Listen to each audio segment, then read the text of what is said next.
கர்த்தருடைய பரிசுத்த நாமத்திற்கு சொத்திரம். புதிய நாளை கூட்டி கொடுத்த எங்கள் தேவனுக்கு நன்றி கூறி நீங்க எல்லாரும் தேவனுக்குள்ள மன மகிழ்ச்சியா சந்தோஷமா இருப்பீங்கன்னு நான் விசுவாசிக்கிறேன்.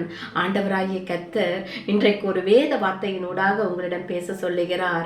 எபேசியர் 4:25 அன்றையும் நாம் ஒருவருக்கொருவர் அவயங்களாய் இருக்கிறபடியால் பொய்யை களைத்து அவனவன் பிறனுடனே மெய்யை பேச கடவன்.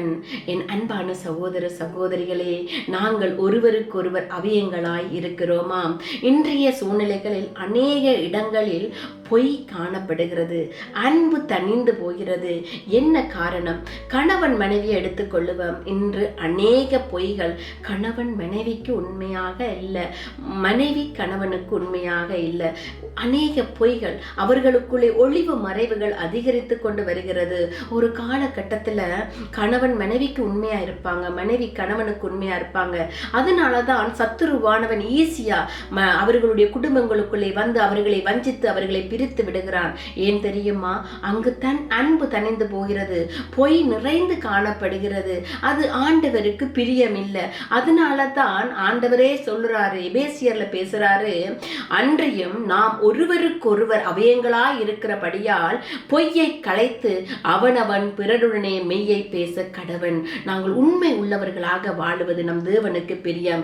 எனவே நீங்கள் பொய் சொல்வதை நிறுத்துங்கள். ஒருவருக்கொருவர் எப்பொழுதும் உண்மையாய் பேசுங்கள்.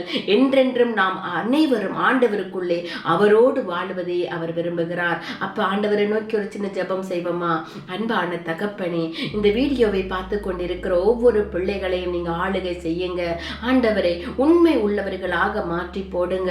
ஒரு சின்ன காரியத்துல கூட நாங்கள் பொய் சொல்லாதவர்களாக, ஆண்டவருக்கு பிரியமானவர்களாக வாழ உதவி செய்யுங்க.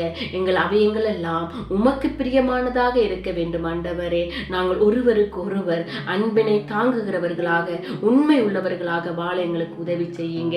இயேசுவின் நாமத்தில் ஜெபம் கேட்டு நிற்கிறோம் பிதாவே, ஆமீன். நீங்கள் எல்லோரும் மிகவும் விசேஷமான நீங்க.